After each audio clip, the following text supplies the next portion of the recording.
नमस्कार मित्रमैत्रिणींनो.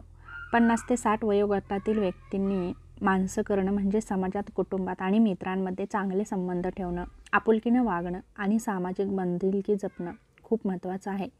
स्वतःचं मन यासाठी शांत ठेवा आणि सकारात्मक विचार करा.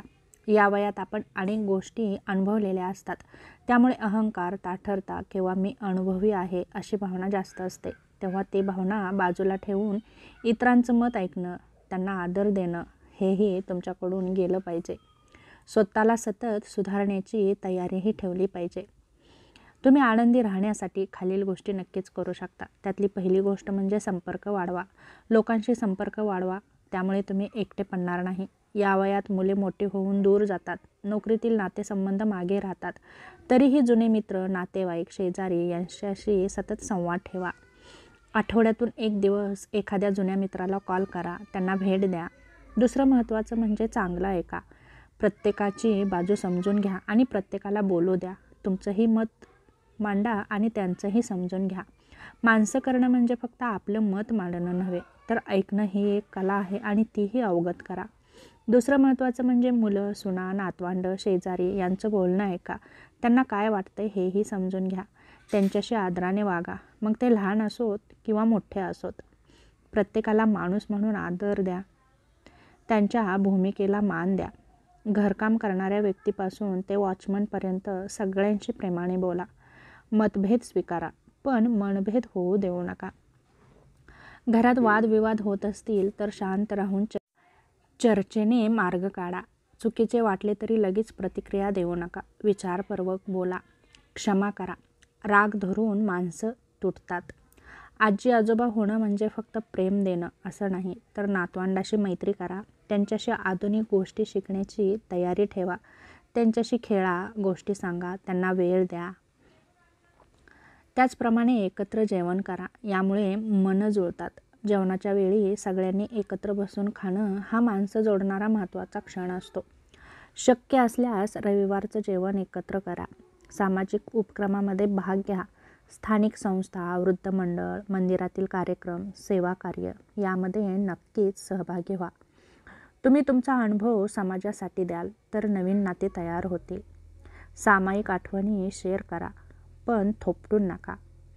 आमच्या वेळी असं होतं हे सांगताना टोकाचं किंवा नकारात्मक किंवा तुलना करणं टाळा. जुन्या आठवणी गोड करा, पण नव्या पिढीच्या अनुभवांना स्वीकृती नक्कीच द्या. खोटेपणा, गॉसिप आणि नकारात्मक बोलणं टाळा. कोणाची निंदा, चुगली, दुसऱ्याच्या दोषांवर चर्चा ही सवय हळूहळू लोकांपासून दूर करते. याऐवजी प्रोत्साहन, कौतुक आणि प्रेरणा द्या. उत्साह ठेवा. यामुळे तुम्ही लोकांना आवडू लागता आणि प्रत्येक काम उत्साहाने करा. लोकही तुमच्या कामामध्ये तेवढेच सहभागी होतील. तुमच्यात उत्साह असेल तर लोक तुमच्याकडे खेचले जातात. नवीन गोष्टी शिका. संगणक, मोबाईल, ऑनलाईन व्यवहार. तुमचा चेहरा नेहमी हसरा ठेवा. मनामध्ये आनंद असला की माणसं जोडली जातात. त्यामुळे तुमचा एकटेपणा दूर होण्यास मदत होते आणि तुमचा विरंगुळाही होतो. संकटाच्या वेळी खंबीर साथ द्या. कोणाला अडचण असेल, आजारी असेल तर मानसिक दबाव असेल तर त्यांच्याजवळ जा आणि त्यांना मानसिक आधार द्या. मी आहे ना असं वाटणं म्हणजे खरी माणुसकी आहे. घरात लहान सेवा करा. जसं की मदत हवी असेल तर मदतीसाठी तुम्ही तयार राहा. जसं की स्वयंपाकघरात मदत करणं, भांडी आवरणं, नातवंडांना अभ्यासात घेणं, त्यांचा अभ्यास करून घेणं. ही सेवा प्रेमाने केली तर नातं निर्माण होतं. सल्ला देताना मात्र विचार करा. आग्रह करू नका. सल्ला मागितल्याशिवाय देऊ नका आणि दिल्यास प्रेमाने द्या आणि कमी शब्दात द्या. नव्या पिढीला अनुभव देऊन मदत करा, पण त्यांच्यावर हुकूम गाजवू नका. स्वतः आनंदी राहा. त्यामुळे तुम्ही इतरांनाही आनंदी ठेवू शकता. माणसं अशाच व्यक्तीशी राहायला तयार असतात ज्यांच्यात सच्चा आनंद असतो. त्याचप्रमाणे तुम्ही रोज ध्यान, प्रार्थना, वाचन आणि चांगल्या विचारांचा अभ्यास करा. दुसरं महत्त्वाचं म्हणजे क्षमा करा आणि विसरून जा. जुन्या वाईट गोष्टी मनात ठेवू नका. क्षमा करा, विसरून जा आणि पुढे जा. संबंध जपण्यासाठी माफ करणं खूप महत्त्वाचं असतं. स्मार्टफोनचा योग्य वापर करून नातं जोडा. व्हिडिओ कॉल, गट गप्पा, मेसेजेस हे सगळं संवाद वाढवतं. सोशल मीडियाचा वापर सकारात्मक ठेवा. सण, वाढदिवस, आनंदाचे क्षण साजरे करा. छोटा का होईना पण साजरा करा. लोक जोडले जातात. दुसऱ्यांचे वाढदिवस लक्षात ठेवा. त्यांना फोन करा. गोड शब्द बोला. मुलांचं घर म्हणजे तुमचं घर. मालकी नाही तर त्यामध्ये प्रेम असावं. सुना, जावाई यांच्याशी मैत्रीपूर्ण संबंध ठेवा. त्यांच्यामध्ये स्पेसचा सन्मान ठेवा. जास्तही जवळ जाऊन तुम्ही तुमची किंमत कमी करून घेऊ नका. त्याचप्रमाणे तुम्ही तुमची नियमित दिनचर्याही ठेवू शकता. सकाळी ठराविक वेळी उठणं, व्यायाम, ध्यान, पूजा अर्चा यासाठी वेळ ठेवा. झोपेची वेळ ठरलेली असावी. हे मनाला स्थैर्य, सुरक्षितता आणि संयम देतं. नियमित व्यायाम करा. रोज किमान 30 मिनिटे चालणं, योग, प्राणायाम ठेवा. चालण्याने मेंदूतील डोपामिन, सेरोटोनिन वाढतं आणि हे आनंददायक हार्मोन्स आहेत. शारीरिक हालचाली मनातील चिंता कमी करतात. ध्येय ठेवा, उद्दिष्ट ठरवा आणि ते साध्य करण्यासाठी त्या दिशेने वाटचाल करा. निवृत्तीनंतर सुद्धा छोट्या उद्दिष्टांनी आयुष्य अर्थपूर्ण बनतं. समाजकार्य, लेखन, सल्लागार बनवणं यात समाधान मिळतं. मनोरंजन आणि छंद जोपासा. वाचन, गायन, चित्रकला, शिवणकाम यामुळे मन आनंदी राहतं आणि मेंदू सतत सक्रिय राहतो.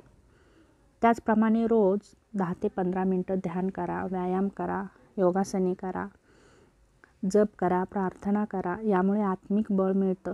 चिंता, भीती कमी होते आणि समाधानाची भावना राहते. त्याचप्रमाणे मग चांगल्या लोकांच्या संगतीतही राहा आणि नकारात्मक लोकांपासून दूर राहा. स्नेही, नातेवाईक, समवयस्क मंडळी यांच्यासोबत वेळ घालवा. गप्पा, हास्यविनोद, सामूहिक खेळ यामुळे मानसिक प्रसन्नता टिकते. त्याचप्रमाणे डिजिटल डिटॉक्स करा. सतत TV, मोबाईल, सोशल मीडिया यावर वेळ घालवू नका. त्याला ठराविकच वेळ द्या. नकारात्मक बातम्या, तुलना, निरर्थक माहिती मनावर उगाचच ताण निर्माण करते. दिवसात 2 तासांपेक्षा जास्त वेळ मोबाईल वापरणं टाळा. भरपूर झोप घ्या. दररोज 7 ते 8 तासांची गाढ झोप आवश्यक आहे. झोपेअभावी चिडचिड, विसरणं, नैराश्य निर्माण होतं. तेव्हा झोप फार महत्त्वाची आहे. झोपेपूर्वी मोबाईलचा वापर टाळा. शांत संगीत ऐका. भावनिक गुंतवणूक सांभाळा. भूतकाळातील दुःखद घटना, वाद, खंत उगाचच लक्षात ठेवू नका. माफ करा, विसरून जा, क्षमा करा आणि मानसिक स्वच्छता करा. मनात नकारात्मक गोष्टी उगाचच जमा करून ठेवू नका. त्याचप्रमाणे इतरांचे आभार व्यक्त करा. दररोज 3 गोष्टींसाठी धन्यवाद व्यक्त करा. आभार व्यक्त केल्याने सकारात्मकता वाढते आणि मन प्रसन्न राहतं. व्यसनांपासून दूर राहा. तंबाखू, सिगारेट, अल्कोहोल यामुळे मानसिक संतुलन ढासळतं. तेव्हा व्यसनांपासून दूर राहा. हे केवळ तुमच्या शरीरासाठीच नाही तर मनाच्या आरोग्यासाठी सुद्धा घातक आहेत.